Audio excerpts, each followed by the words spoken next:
dan atau izin usaha pertambangan khusus. Tempat kejadian di aliran sungai Pamong Gadang Jorong, Jujutan, Nagari Lubuk Gadang, Kecamatan Sangir, Kabupaten Solok Selatan, Provinsi Sulawesi, Sumatera Barat. Ada 3 pelaku yang diamankan, ada di belakang kita. Yang pertama adalah WP, panggil Y, umur 27 tahun, sebagai pengawas lapangan. Yang kedua, YH, panggil Y, umur 20 tahun, sebagai operator alat berat. Yang ketiga, I, panggilannya adalah A, umur 37 tahun, pekerjaannya sebagai pendulang. Telah diamankan, waktu kejadian Selasa, tanggal 5 Mei 2020, sekitar pukul 00.30 WIB. Barang bukti adalah 1 unit alat berat eksavator merek Komatsu warna kuning beserta 1 kunci kontak, 1 unit monitor dan 1 unit controller. 2, 1 unit mesin dompeng. 3, 1 unit asbox atau penyaring hasil tambang. 4, 1 lembar karpet rumput sintetis warna hijau. 5, 1 bungkus emas urai, belum dilakukan penimbangan. 6, 1 unit jerigen berisi BBM jenis solar. 7, 1 unit HP merek Oppo. 8, 1 unit HP merek Samsung. Nanti soal jalan ceritanya akan disampaikan juga oleh Kasubdit 4. Dengan modus operandi melakukan kegiatan penambangan tanpa izin usaha pertambangan dan pengolahan batuan dengan menggunakan mesin stone crusher. Pasal yang disangkakan adalah Pasal 158 Undang-Undang Republik Indonesia Nomor 4 Tahun 2009 tentang penambangan mineral dan batu bara, Junto, Pasal 55 Ayat 1 KUHP.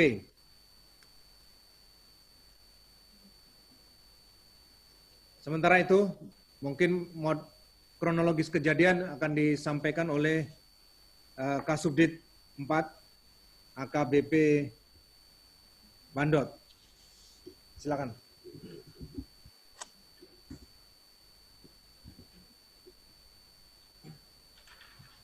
Terima kasih. Jadi langsung saja saya sampaikan kronologis penangkapan pelaku tindak pidana penambangan tanpa izin ini. Jadi kami mendapat informasi dari masyarakat bahwa ada kegiatan penambangan emas ilegal yang berada di daerah Solok Selatan. Kemudian kami menurunkan tim untuk melakukan penyelidikan. Dan ternyata informasi masyarakat tersebut memang benar. Di lokasi terdapat kegiatan aktivitas penambangan. Di lokasi kami menemukan aktivitas 3 orang masyarakat dengan menggunakan alat berat, eksavator, dan juga asbok, dan juga mesin dompeng. Untuk penangkapan terjadi pada kurang lebih pukul 1 dini hari. Ini memang sengaja kami masuk dini hari agar tidak diketahui oleh masyarakat. Memang benar terjadi kegiatan penambangan tersebut. Langsung diamankan oleh tim yang kami turunkan. Itu sudah jelas terjadi kegiatan penambangan emas. Dan dari barang bukti yang dapat kami amankan, selain alat berat, juga ada kami amankan emas. Yang kami duga adalah emas. Dan ini sudah dilakukan penimbangan, mohon izin Pak Kabid, sudah kami lakukan penimbangan di Pegadaian dengan berat 12,56 gram. Sudah kami lakukan penimbangan di Pegadaian. Dan di TKP juga kami temukan alat timbang. Setelah itu tersangka beserta barang bukti langsung kami amankan, kami bawa ke Polda. Sementara untuk alat berat kami titipkan di Polsek setempat. Untuk rekan-rekan ketahui juga, penindakan yang terakhir ini merupakan yang ketiga kalinya dalam kurun waktu 2 bulan. Sejak pertengahan bulan Maret sampai bulan Mei ini. Jadi sudah 3 kali Direktorat Reserse Kriminal Khusus melakukan penindakan terhadap pelaku penambangan emas ilegal. Yang pertama di Sijunjung, ada 2 TKP dengan 20 orang tersangka dan 3 alat berat, 3 eskavator. Kemudian yang kedua di Tanah Datar dengan 1 TKP, 5 orang tersangka dan 1 alat berat eskavator. Dan terakhir kemarin yang di Solok Selatan, 1 TKP, 3 tersangka dan 1 alat berat. Demikian yang bisa kami sampaikan untuk rekan-rekan bisa ketahui penindakan yang telah dilaksanakan oleh Direktorat Reserse Kriminal Khusus. Terima kasih. Oke, terima kasih kepada Kasudin 4 atas penyampaiannya. Itu yang berkaitan dengan tindak pidana penambangan ilegal, illegal mining. Mungkin ada yang mau tanyakan dengan rekan-rekan yang ada di. Bang, saya dulu. Ini apakah ada kaitannya dengan penambangan yang kemarin sempat runtuh itu? Atau ini terpisah? Ya, kalau untuk TKP-nya terpisah dari memang berbeda dengan yang di lokasi longsor yang mengakibatkan beberapa orang meninggal kemarin. Memang lokasinya terpisah. Namun tidak terlalu jauh juga, ya, masih di wilayah Kabupaten Solok Selatan. Oke, baik. Kita berikutnya ke Jul dari Harian Kompas. Silakan Jul. Baik, terima kasih Om John, Pak Kabid dan Pak Bendot. Izin tanya Pak, yang pertama, mungkin boleh diulang lagi Pak, ketiga ini perannya di lapangan sebagai apa, kemudian yang buron ini sebagai apa gitu. Kemudian apakah ada indikasi penggunaan merkuri oleh petambang ini? Indikasi apa? Merkuri. Penggunaan merkuri, air raksa. Merkuri. Selain itu, apakah pemodal atau pemilik alat beratnya juga sedang dicari, Pak?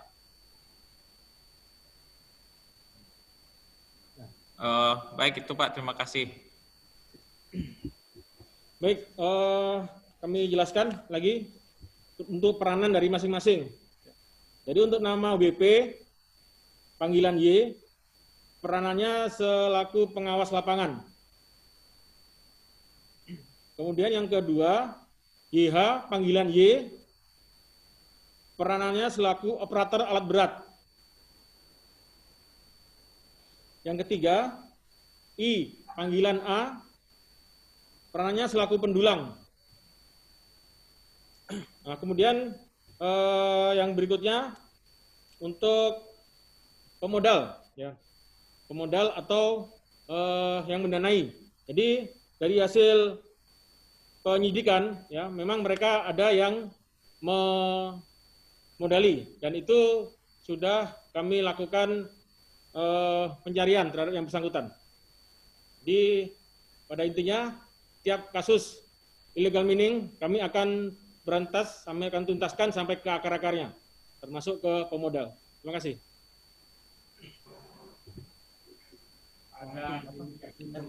Oh, untuk merkuri. Iya, merkuri Untuk penggunaan merkuri di sini masih belum kami temukan. belum ya. Ya, masih. Terima kasih, Pak. Pak, adakah punya data sampai periode Mei ini sudah berapa banyak kasus yang kita ungkap berkaitan dengan illegal mining ini, Pak? Kurang lebih berapa ya?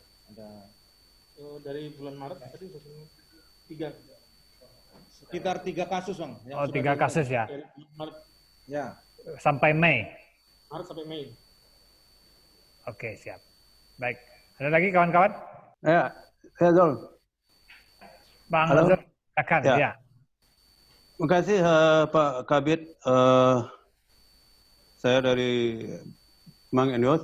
Yang pertama yang ingin saya tanyakan, 3 oknum ataupun orang yang tertangkap ini orang asli Sangir atau orang luar? Itu satu. Kemudian sejauh mana Bapak melihat atau mungkin ada pembacking, apakah dari aparat atau oknum, apakah sejauh ini ada? Kemudian memang eskavatornya kan jelas siapa yang punya. Tidak mungkin penggarap ini atau penulang ini yang punya. Pasti ada orang punya di dekat-dekat sana. Tentu kami ingin tahu inisial mereka itu apa, siapa. Barangkali itu, Pak. Oke, terima kasih. Jadi untuk ketiga ini adalah warga Solok Selatan, orang Solok Selatan, di mana alamatnya adalah di semua orang Solok Selatan, Provinsi Sumatera Barat. Kemudian yang pemilik eksavator itu sama dengan pemodal gudang, beda ya? Ya, itu sedang dilakukan pencarian. Dia orang berinisial K.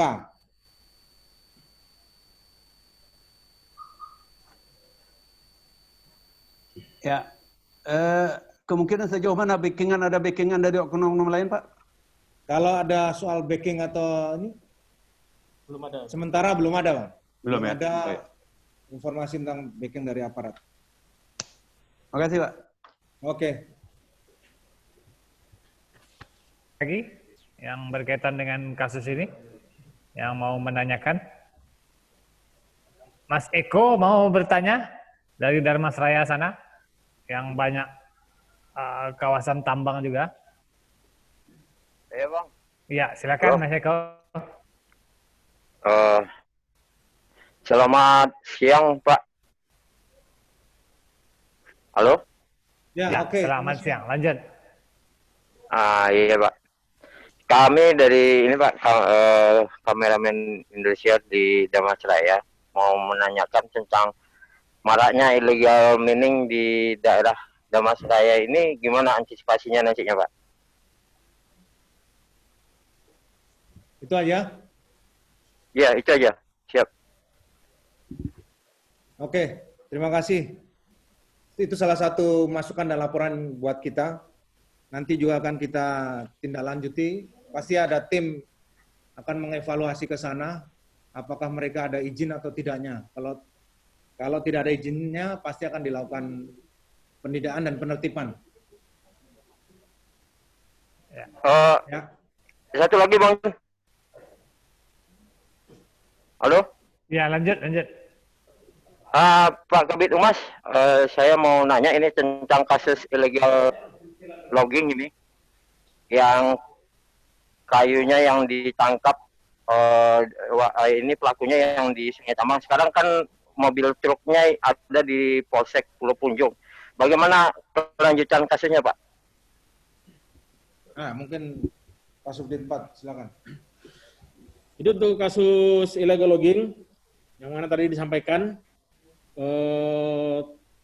barang bukti memang kami titipkan di Polsek Pulau Punjung, ya, nanti untuk mempermudah pelaksanaan tahap 2 dengan kejaksaan. Sebab untuk proses penyidikan kasus ini nanti setelah P21 tahap 2 dengan kejaksaan akan dilakukan persidangannya juga dilakukan di pengadilan negeri setempat. Oleh karena itu kami titipkan di Polsek Pulau Punjung. Untuk proses kasusnya sendiri, untuk saat ini sudah berkas sudah kami limpahkan ke kejaksaan, jadi sedang menunggu P21. Oke, terima kasih Pak. Ya. P21 nanti akan segera kami limpahkan ke kejaksaan. Iya. Baik, masih berkaitan dengan kasus ini, ada titipan pertanyaan dari Fahru Kofesia, Pak. Ini pemodal ekskavator yang berinisial K ini, apakah orang instansi pemerintah atau oknum tertentu, Pak? Kalau untuk pelaku, sampai saat ini yang sudah kita tetapkan sebagai pelaku adalah sopir truk yang pertama. Kemudian yang kedua, pemilik somil, tapi yang bersangkutan DPO. Ya, jadi pemilik somil. Tempat dia mengambil bahan baku kayunya. Jadi enggak, ini bukan di luar konteks, bukan illegal logging, tapi illegal mining yang tadi. Kan tadi ada katanya pemodal ekskavator ini yang katanya berinisial K. Itu pertanyaan dari Kopesia ini adalah apakah ini inisial K ini orang instansi pemerintah atau oknum tertentu, Pak? Yang berkaitan dengan illegal mining. Bukan oknum aparat, bukan oknum pemerintah, bukan. Oh, gitu. Jadi dari masyarakat. Oh, pengusaha biasa. Ya. Oh, baik.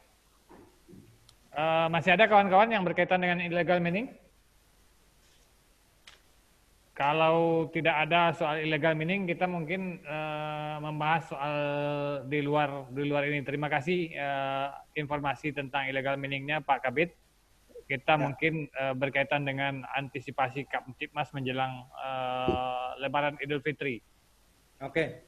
Nah, Jadi akan kami sampaikan situasi gangguan Kamtibmas dari bulan Januari sampai bulan April, bahwa wilayah Sumatera Barat ini kriminalitas yang sifatnya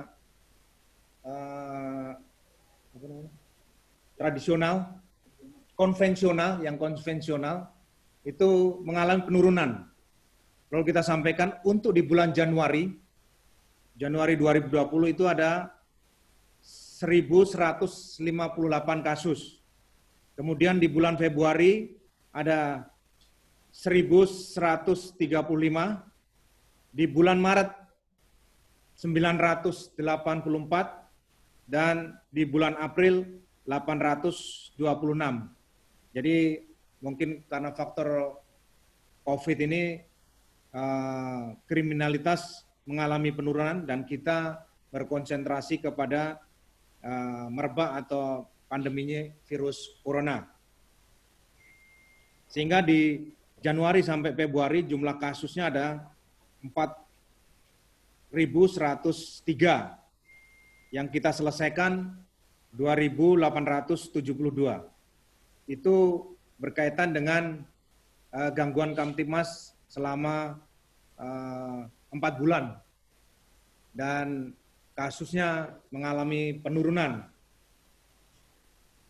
Kemudian berkaitan dengan napi asimilasi. Berkaitan dengan napi asimilasi di Polda Sumbar, memang ada beberapa yang napi yang asimilasi yang melakukan tindak pidana kembali, yaitu di Poresta sebanyak 7, kemudian Kabupaten Sijunjung 5 orang. Sedangkan kabupaten yang lainnya sementara masih nihil. Nah, kita berharap tidak ada ataupun tidak mengulangi lagi. Itu berkaitan dengan Kamtibmas, Bang. Mungkin dari rekan-rekan ada yang mau menanyakan, menyampaikan. Pak, totalnya ada berapa banyak berarti napi asimilasi yang ditangkap kembali itu? 12 ya? 7 tambah 5. Ada 12. Kasus yang mendominasi kasus apa sehingga mereka ditangkap kembali? Pencurian. Ya, kasus pencurian. Walaupun di situ ada juga kasus 351, ada juga yang melakukan penusukan kepada pemuda, tapi rata-rata pencurian. Oke.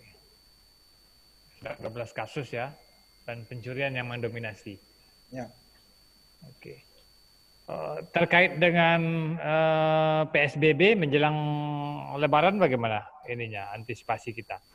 Kemudian berkaitan dengan PSBB, Polda Sumbar, terutama yang ada di pos perbatasan, itu memang karena perintahnya dari Bapak Kapolda juga menyampaikan kepada masyarakat juga himbauan untuk tidak mudik, ya, tidak mudik, baik tidak mudik di antar kabupaten maupun tidak mudik antar provinsi. Nah, kita berharap masyarakat tetap di rumah saja. Kemudian pelaksanaan memutar balik kendaraan di batas provinsi dari tanggal 24 April sampai 17 Mei itu ada 2.734 kendaraan. Kemudian yang antar pos, ya, antar kabupaten dan kota di pos perbatasan kabupaten itu ada 41.430 kendaraan. Kemudian dari tanggal 24 April sampai 17 Mei ada kegiatan penindakan 130 tilang dan memberikan teguran 968. Itu kegiatan pemberian teguran dan tilang. Demikian, Bang.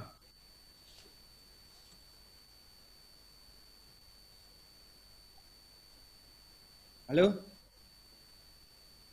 Saya mau konfirmasi juga berkaitan dengan informasi tentang ada anggota kita lagi yang terpapar atau positif COVID-19. Sopir Kapolresta Padang katanya positif ya? Ya, penyampaian dari Kabid Dokes Polda Sumbar, kemarin ada pengecekan tentang 22 personil dan 1 dinyatakan positif, ya kebetulan itu adalah supir dari Kapolresta Padang. Yang bersangkutan sudah di karantina di Badan BPSDM. BPSD, gitu. Kapolresnya sendiri enggak ya? Ya, Kapolresnya negatif. Negatif, sudah diperiksa. Baik, kita ke Jamaldi dari Net TV. Silakan Jamaldi. Terima kasih Om John. Selamat siang Pak Kabid Humas. Ya. Ya, saya ingin mempertajam sedikit pertanyaan dari Om John itu Pak terkait dengan anggota kita yang positif. Kata Kabid Dokes sendiri hari ini akan dilakukan tes swab terhadap yang melakukan kontak dengan sopir Kapolres sendiri. Apakah sudah dilakukan dan berapa orang yang sudah dilakukan swab, Pak? Yang kedua, untuk pelaksanaan swab test terhadap anggota kita sendiri sudah berapa sejauh ini di Sumbar dan berapa yang positif, Pak? Mungkin itu dulu. Terima kasih. Ya, terima kasih. Untuk hasil swab yang bersama dengan supir, hasilnya memang belum ada. Tetapi kalau jumlah anggota yang sudah positif, itu ada SIP. SIP itu tadinya 3, sudah sembuh 2. Kemudian ada tambahan 1 PNS Polri, ini juga masih isolasi. Kemudian supir, itu ada sekitar 5 anggota polisi yang positif, tapi 2 sudah sembuh. Sedangkan keseluruhan memang di kepolisian tidak ada dicek secara swab secara keseluruhan, tapi hanya mereka-mereka yang ada indikasi, ada terindikasi, jadi mereka yang dilakukan swab. Begitu, Bang. Ya, kalau untuk rencana dari Polda sendiri ada nggak rencana untuk melakukan swab test terhadap personil? Karena dengan adanya sopir Kapolres yang positif ini, Pak, ini artinya kan bukan tidak mungkin ada personil kita yang terpapar juga ini, Pak. Bagaimana dengan hal itu? Apa akan dilakukan atau bagaimana, Pak? Kalau kemarin dari penyampaian Kabidokes diupayakan hanya anggota yang ada yang gejala dan mereka ada mungkin bergabung atau ada yang mengakibatkan anggota lain itu positif, itu baru dilakukan swab. Tetapi secara keseluruhan yang sifatnya pengecekan begitu tidak dilakukan, Bang. Oke, makasih Om John.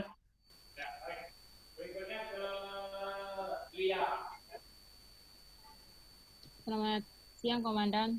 Maaf, kamera tidak diaktifkan. Assalamualaikum, Dan. Ya, waalaikumsalam. Lian dan dari Klesi mempertajam kembali pertanyaan dari Jamal, dan hari ini kata Kapolda ada pemeriksaan kembali untuk sekaitan dengan tracing dari sopirnya Pak Kapolres. Jadi berapa orang polisi lagi yang diperiksa? Kemudian selain Polresta, Polres mana lagi yang dilakukan swab? Kemudian terkait dengan personil di posko PSBB perbatasan, Komandan, apakah ada cek swab untuk mereka? Karena itu adalah garda terdepan, mereka banyak kontak dengan orang yang lalu lalang. Apakah Polda ada rencana untuk cek swab untuk personil di posko PSBB perbatasan? Kemudian pertanyaan berikutnya, dan bagaimana perkembangan laporan pengaduan Ketua KPU Sumatera Barat terkait laporannya ke Polda Sumatera Barat, cekcok di posko PSBB antara perbatasan Padang dengan Solok. Ada berapa saksi yang diperiksa? Perkembangan kasusnya bagaimana? Apakah dimediasi atau ada orang-orang yang diperiksa? Kemudian terkait dengan cek-cek juga di perbatasan Padang Pesisir Selatan di posko PSBB Bungus, ketika Kapolda memberikan keterangan di Polresta Padang akan melakukan proses, karena dokter ini mengaku BNN walaupun akhirnya dia mengaku bukan di BNN, mengklarifikasi, tapi Kapolda sebelumnya akan mengatakan akan melakukan proses. Kemudian juga ada seperti penghinaan terhadap anggota di situ gitu. Sejauh ini sampai saat ini prosesnya bagaimana soal cekcok di posko PSBB di Bungus perbatasan Padang dengan pesisir selatan? Karena saya lihat kan ini ada unsur saring nilai jera juga. Informasi. Terima kasih, Dan. Oke. Kita langsung saja ya, Bang. Yang pertama, tracing dengan supirnya Kapolres, memang rencanakan hari ini. Jadi mungkin kalau hasilnya sih kita belum tahu siapa saja yang terindikasi dengan supir untuk positif virusnya. Itu yang pertama. Jadi nanti kalau ada yang positif pasti kita laporkan. Jadi memang Bapak Kapolda berkaitan dengan kasus COVID ini, beliau tidak akan menutupi, tetapi kita tetap sampaikan biar tahu supaya pencegahan orang-orang yang di sekitarnya itu bisa mengantisipasi. Jadi tetap kita sampaikan. Itu yang pertama. Kemudian yang kejadian di petugas yang di posko perbatasan, memang tidak semuanya dilakukan swab. Apakah nanti setelah selesai atau itu kita belum tahu, karena memang pada prinsipnya yang akan diswab itu apabila ada bersinggungan lah dengan ada yang terungkap itu positif, kemudian di sekitarnya itu baru dia akan dilakukan swab, seperti kasus supir ini. Jadi mungkin yang ketemu sama supir atau yang bersamaan dengan dia selama kegiatan dia, itu akan dilakukan swab. Karena kemarin permasalahannya kan di Polresta ada salah satu dari anggota SIP itu melakukan reuni dengan personil di Poresta. Jadi itu awalnya kenapa mereka dilakukan swab. Kemudian tindak lanjut dari pengaduan Ketua KPU, memang Ketua KPU hari Sabtu itu melaporkan ke Polda pengaduan, dan Polda sudah menerima. Kemarin saya sudah komunikasi dengan Dirkrimsusnya, akan ditindaklanjuti, ya, akan ditindaklanjuti dengan penyelidikan lebih awal dulu. Nanti akan ada tim melakukan pemeriksaan-pemeriksaan. Perkembangannya nanti pasti akan dilaporkan kepada rekan-rekan sekalian. Begitu juga dengan kasus dokter yang mengaku anggota WNP itu memang juga masih dalam proses, ya, masih dalam proses. Begitu Bang, begitu Lia untuk masalah penyampainya tadi. Komandan, ada satu lagi pertanyaan, pengamanan kantor pos bagaimana Dan? Karena berapa personil kita ditambah karena kerumunan selalu terjadi begitu kan? Lalu dari kepolisian ada penambahan pengamanan atau bagaimana? Karena ini tidak hanya di Padang, di sejumlah kabupaten kota juga pasti juga ada laporan dari Polres-Polres setempat. Bagaimana supaya kita tidak bisa turun tangan juga untuk kerumunan ini, setidaknya jaga jarak. Dan apakah ada instruksi khusus dari Kapolda atau bagaimana? Terima kasih, Pak. Ya, yang berkaitan dengan kegiatan apabila ada kegiatan di kantor pos karena pembagian sembako dan bantuan dana dari provinsi maupun dari pusat, ya, memang sudah diarahkan supaya mereka melakukan kegiatan itu dengan menjaga jarak. Memang kalau kita lihat dari luar sepertinya banyak masyarakat di situ, tapi kita lihat pelaksanaannya itu dengan sistem menjaga jarak dan menggunakan masker. Kita lihat, kita sering melakukan patroli seperti itu. Jadi tetap diupayakan masyarakat menjaga jarak dan menggunakan masker sehingga tidak terjadi permasalahan tertular ataupun adanya penularan COVID-19 itu, Bang. Kalau untuk penambahan personil, kita tetap menggunakan personil yang lama, hanya sifatnya patroli dan mengawasi di lokasi-lokasi tertentu, sedangkan di tempat kantor pos itu diisi oleh biasanya Babin Kantipmas dan Babinsa. Karena kita lihat sudah banyak dari Satpol PP yang menjaga di tempat tersebut. Gitu, Bang. Baik, Kak Lia. Tadi Lia yang bertanya. Ya. Jadi bukan abang, Mbak dia. Oke, Dan, terima kasih. Baik, berikutnya kita ke Pak Zulnadi lagi. Pak Zulnadi. Oke, terima kasih Pak John sebagai host. Pak Kabid Humas, kembali saya ingin menanyakan. Yang pertama, ini dari 4103 kasus di Sumatera Barat, Kamtipmas, itu secara bisa tidak dirinci gitu? Pencurian dan segala macam, ada enggak klasifikasinya gitu? Itu yang pertama. Yang kedua, memang dari 9 titik yang kita kawal itu, berapa personil yang Bapak turunkan setiap masing-masing titik itu, atau secara keseluruhan berapa semua? Sistemnya sistem apa? Sistem shift, sekali berapa mereka baru diserahkan dan segala macam. Kemudian sejauh ini bagaimana dengan insentif yang mereka peroleh? Apakah dari internal atau ada eksternalnya, Pak? Tadi juga memang sudah dipertanyakan oleh Mbak Lia tentang kasus KPU. Cuman barangkali saya pikir ini kan sama-sama petugas mereka nih. Yang satu juga bertugas, yang satu juga melaksanakan protap. Apakah tidak ada upaya dari aparat nanti untuk menamaikan antara mereka ini? Karena sama-sama aparat, sama-sama petugas, dan kemudian miskomunikasi, dan kemudian ada semacam emosional yang mungkin yang perlu kita lihat dari hikmahnya dari peristiwa-peristiwa itu. Dan kecuali memang kalau dokter yang di perbatasan Painan itu memang agak arogan, itu.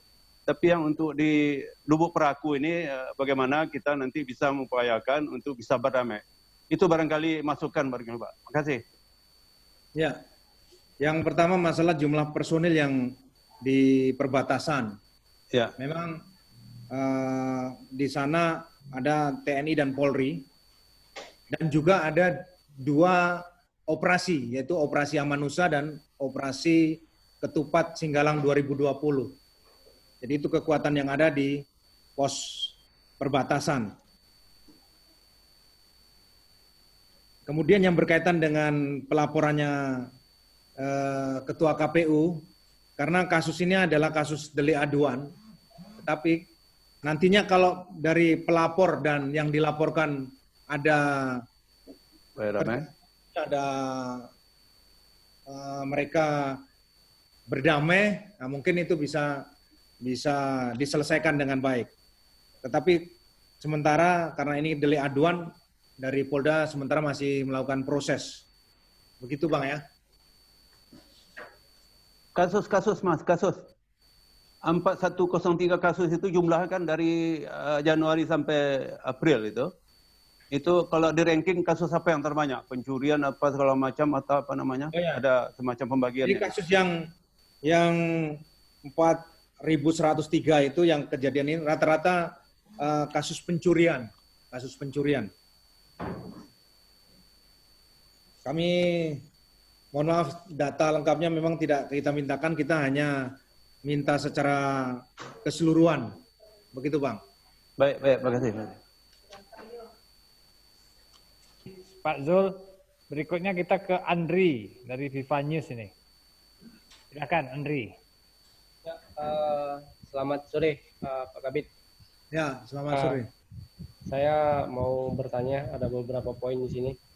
Menjelang kesininya mendekati Hari Raya Idul Fitri ini, gelombang protes dan gejolak di tengah masyarakat akibat dampak sosial dan ekonomi yang ditimbulkan akibat COVID ini sepertinya sudah mulai terlihat. Ya kan? Yang pertama itu di pesisir selatan sampai ada pengerusakan kantor wali nagari, kalau saya tidak salah. Terus yang kedua kemarin itu juga ada gelombang protes itu di Kecamatan Lubuk Basung, di Kabupaten Agam, juga di kantor wali nagari. Nah, saya mau sedikit gambaran ini dari Polda Sumbar. Dari 19 kabupaten kota yang ada di Sumatera Barat itu ada berapa titik yang sudah terpetakan yang berpotensi akan mungkin menimbulkan gejolak yang sama lah dengan kayak di pesisir selatan itu, sampai ada aksi demonstrasi atau pengerusakan fasilitas umum akibat dari dampak COVID ini, terutama soal penyaluran bantuan. Itu ada beberapa titik, dan apa strategi konkret dari kepolisian Sumatera Barat untuk mencegah hal itu tidak terjadi. Terima kasih, Pak. Ya, terima kasih Bang atas penyampaiannya. Yang berkaitan dengan kasusnya di Pesel dan beberapa tempat itu kan kemarin sudah dievaluasi oleh Bapak Kapolda bersama para Kapolres agar dalam sistem Vicon, jadi ada arahan bahwa dengan kejadian itu jangan sampai terulang kembali, karena yang di Pesel juga informasi dari Kapolres, mereka sudah diproses dan sudah ditangkap pelakunya, yang terutama pelaku pengerusakan. Jadi kita berharap tidak terulang lagi dengan kejadian itu. Memang di masing-masing kabupaten itu ada risiko yang akan terjadi seperti itu. Tapi pengalaman di Pesel dari para Kapolres mungkin sudah mengevaluasi hal-hal yang supaya tidak terjadi lagi. Begitu Bang. Jadi masing-masing kabupaten itu di tempat pembagian atau pemberian sembako maupun pemberian bantuan uang yang diambil di kantor pos itu akan diantisipasi. Kemarin sudah ada evaluasi dari Bapak Kapolda melalui Vicon kepada para Kapolres supaya kasus itu tidak terulang lagi. Itu harus dari masing-masing kabupaten bisa menyiapkan personil membantu pencegahannya. Begitu Bang ya. Kalau soal berapa titiknya itu rata-rata di masing-masing kabupaten itu punya ada risiko kejadian seperti konflik itu. Jadi dari pihak Polres maupun penanganan hal itu sudah dicoba untuk melakukan upaya pencegahan supaya kejadian di Pesel supaya tidak terulang lagi. Begitu ya Bang. Oke, tambahan sedikit Pak Kabit, itu gelombang massa yang mungkin sampai adanya terjadinya pengerusakan fasilitas itu tuh mereka datang ke kantor wali negara itu murni memang masyarakat yang datang atau ada provokator di belakang mereka yang mengarahkan memang harus seperti itu. Terima kasih Pak. Kalau yang di Pesel itu pelakunya saja. Jadi pelakunya yang melakukan pengerusakan itu, apakah itu sebagai provokator dan tidaknya, itu sudah diproses saja pelakunya. Begitu Bang. Oke, mungkin sifatnya spontan dia Bang, sifatnya spontan. Oke. Mas Eko nih satu lagi, Mas Eko dari Dharmasraya. Oke, selamat siang Pak Kabit. Halo. Ya, selamat siang. Lanjut. Komandan mohon izin, ini ada peristiwa yang kemarin terjadi di Kamang Baru, Kabupaten Sijunjung. Itu ada pelaku pencurian atau yang katakanlah jambret gitu kan. Informasi yang berkembang katanya jambret, cuma ada lagi pelaku katanya begal.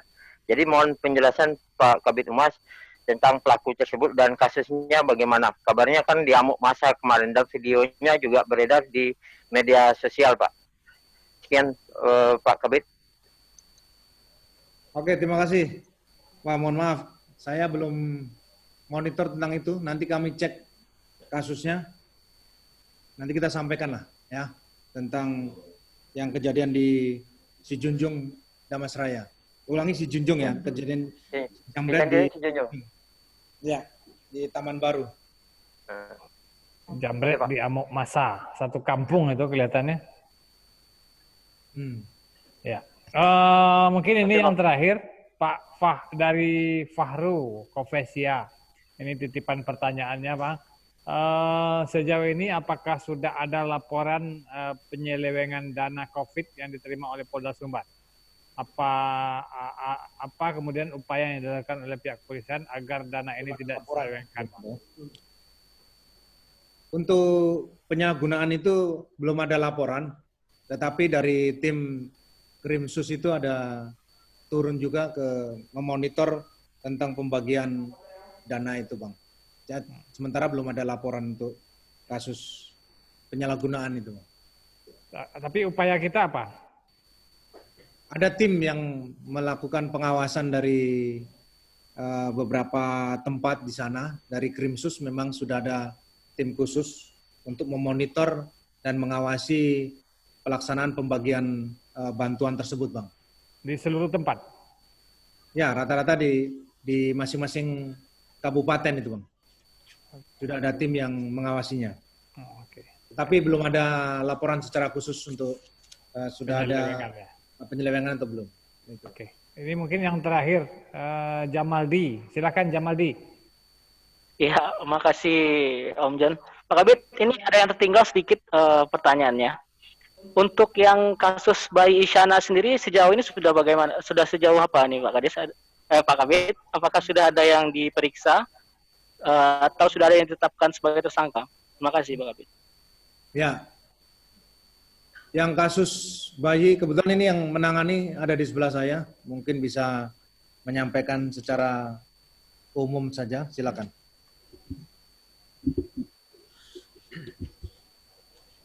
Jadi untuk hari ini, terkait dengan meninggalnya pasien seorang bayi di Rumah Sakit M. Jamil, untuk hari ini sedang dilakukan pemeriksaan terhadap karyawan Rumah Sakit Aisyah Pariaman. Tempat pertama kali orang tua korban membawa si korban. Jadi ada 5 orang yang sedang diperiksa. Yang pertama adalah dokter yang bertugas pada hari itu. Yang kedua, kepala ruangan Yang ketiga, sopir ambulan. Yang keempat, perawat yang mendampingi korban dirujuk ke M. Jamil. Dan yang kelima adalah perawat IGD. Jadi itu 5 orang yang sekarang sedang dilakukan pemeriksaan. Nanti untuk hasilnya akan kami beritahukan kemudian. Sudah ada yang kita tetapkan sebagai tersangka belum? Belum. Ini kami masih dalam tahap penyelidikan. Jadi tahap penyelidikan itu untuk menentukan apakah peristiwa yang dilaporkan merupakan tindak pidana atau bukan. Nanti apabila kasus peristiwa ini dari hasil penyelidikan sudah bisa ditemukan memang merupakan tindak pidana, baru kami tingkatkan ke penyidikan. Setelah itu baru kami tetapkan tersangkanya. Terima kasih. Oke, terima kasih Om John. Mandan. Halo Bang John. Bang John. Iya, lanjut. Komandan, itu pasal yang dikenakan dan untuk bayi ini. Pemeriksaannya terkait pasal yang dikenakan apa? Pemeriksaannya terkait dengan Undang-Undang Kesehatan, pasal 190. Apakah ada kemungkinan nanti petinggi seperti Dirut dan sebagainya juga sebagai pertanggungjawaban juga diperiksa, dan? Dirut M. Jamil. 190 itu di situ disebutkan penyedia layanan kesehatan. Jadi ya dan juga tenaga medis yang melakukan kegiatan tersebut. Apakah ada kemungkinan Dirutnya juga diperiksa, dan? Itu nanti kita lihat dari hasil pemeriksaan dulu. Jadi nanti setelah saksi-saksi sudah kita periksa, nanti baru kita bisa tentukan siapa nanti kemudian yang harus kita periksa. Jadi belum bisa kami tentukan sekarang. Oh iya. Sementara kami sekarang pemeriksaan baru sampai pada Rumah Sakit Aisyah Pariaman, di mana orang tua korban membawa korban pertama kalinya. Ya. Ini juga sekaligus mempertajam pertanyaan yang tadi Fahrul dari Kopesia itu, Bang, terkait dengan penyelewengan dana COVID. Jika ditemukan itu pelaku itu kira-kira bisa dikenakan sanksi apa?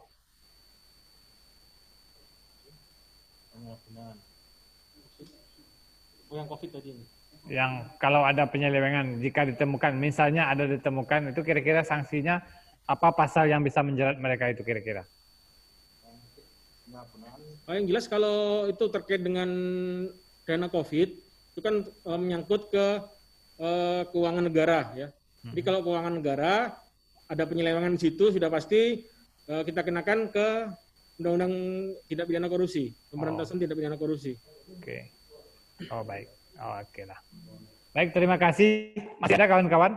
Sepertinya sudah nggak ada ya. Terima kasih banyak. Ada penjelasan lagi, Pak Kabid? Ya, sudah cukup? Cukup, Bang. Oh iya. Baik, terima kasih kawan-kawan. Terima kasih juga Pak Kabid Humas, Kombes Satake Bayu yang sudah bersama kita siang ini. Mudah-mudahan kita selalu sehat, dilindungi Allah Subhanahu wa taala, dan sukses selalu Pak Kabid. Saya tutup. Assalamualaikum warahmatullahi wabarakatuh. Waalaikumsalam warahmatullahi wabarakatuh. Waalaikumsalam warahmatullahi wabarakatuh.